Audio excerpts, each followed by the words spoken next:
आज हम लोग देखेंगे अवतल दर्पण के लिए सूत्र का निगमन। जैसा कि आप जानते हैं कि फोकस दूरी, वस्तु की दूरी और प्रतिबिंब की दूरी में एक संबंध होता है, उसी के सूत्र का हम लोग निगमन करेंगे। ठीक है, देखिए इसमें आपको चित्र दिखाई दे रहा है। चित्र में अवतल दर्पण हमने लिया हुआ है। ये अवतल दर्पण के लिए सूत्र का निगमन किया जाएगा।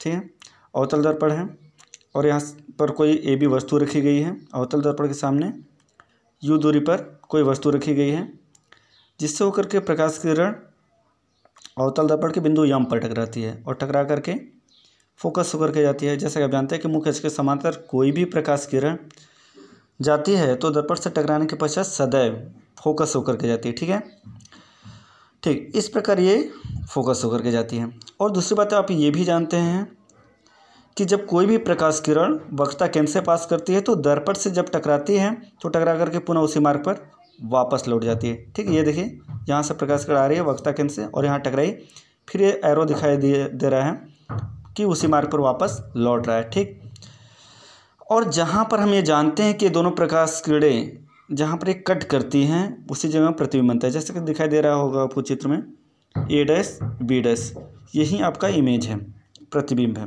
तो आप जानते हैं कि प्रतिबिंब जहाँ पर बनता है और ध्रुव के बीच की दूरी को यदि मापते हैं तो वो हमें देता है प्रतिबिंब की दूरी।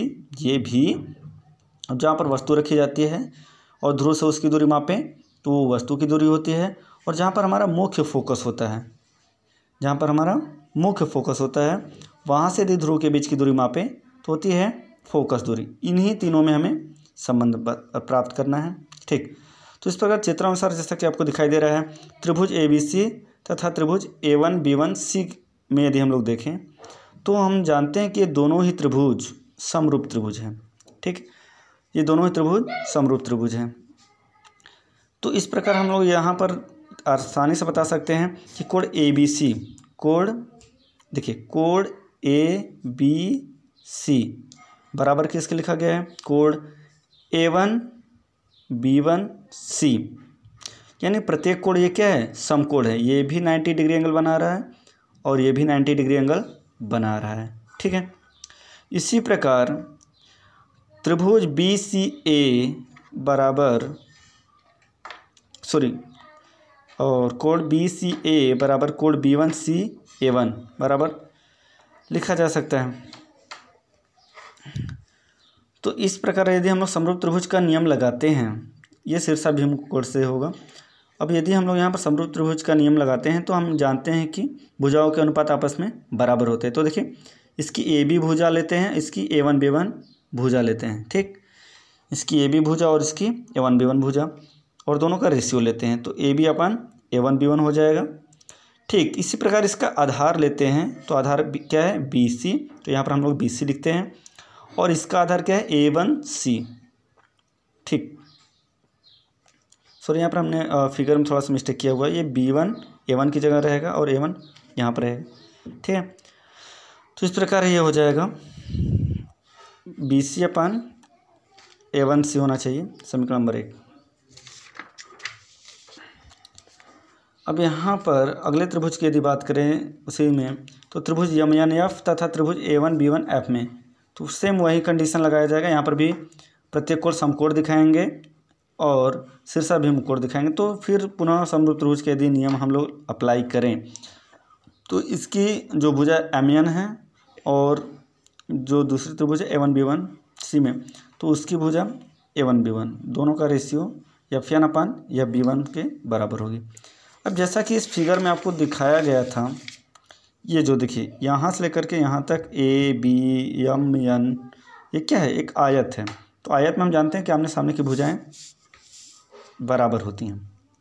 तो आयत में आमने सामने की भुजाएं बराबर होती है तो इस पर हम लिख सकते हैं AB बराबर MN। ठीक, यहाँ पर देख रहे हैं आप AB बराबर MN लिखा गया है। तो इस प्रकार हम लोग AB के स्थान पर MN या MN के स्थान पर AB ट्रांसफ़र कर सकते हैं। तो MN के स्थान पर हमने AB रखा हुआ है तो AB अपन A1B1 बराबर क्या हो जाएगा, F1/F1, समीकरण नंबर 2।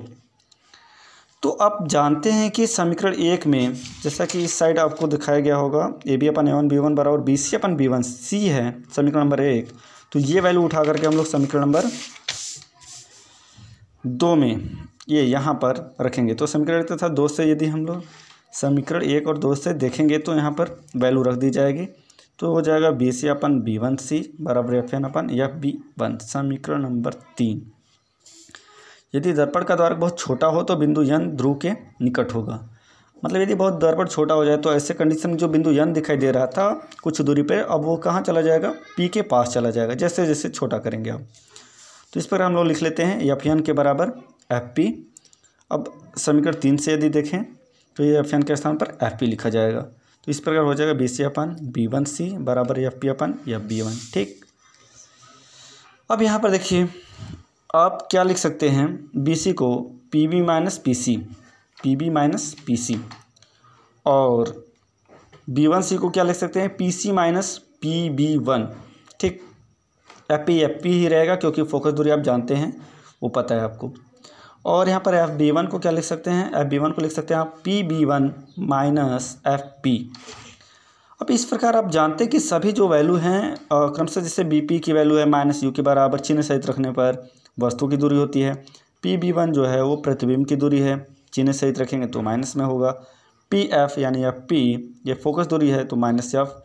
PC जैसा कि आप जानते हैं R, और R बराबर होता है 2F, तो इस प्रकार चिन्ह रखेंगे तो -2F।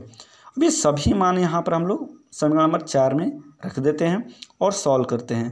तो इस प्रकार देखो यहाँ पर सॉल्व किया गया है तिर्यक गुणा करा के, यहाँ से इधर और यहाँ से इधर। तो तिर्यक जब गुणा कराएंगे तो इस तरह के कुछ टर्मोलॉजी पद आएंगे। तो दिखाई दे रहा है आपको कि 2F स्क्वायर से 2F स्क्वायर कैंसिल हो जाएगा, और बाकी को सॉल्व कर लेंगे तो आपको मिलेगा UF प्लस VF बराबर UV। अब ऐसे कंडीशन में हम लोग क्या करते हैं, दोनों पक्षों में UVF से भाग देते हैं। जब UVF से आप भाग देंगे तो देखिए यहाँ पर UF है, तो इसका मतलब UF कट जाएगा तो बचेगा क्या, 1/V। देखिए बचा है ना 1/V। ठीक है, अब देखिए यहाँ पर VF है तो इसमें क्या कटेगा, VF कटेगा, बचेगा क्या, U 1/U। यहाँ पर देखिए UV है तो UV कटेगा, बचेगा क्या, F, तो 1/F। इस प्रकार देखिए हमें जो लाना था वो हमने प्रूव किया, 1/F बराबर 1/V प्लस 1/U। ठीक है, थैंक यू।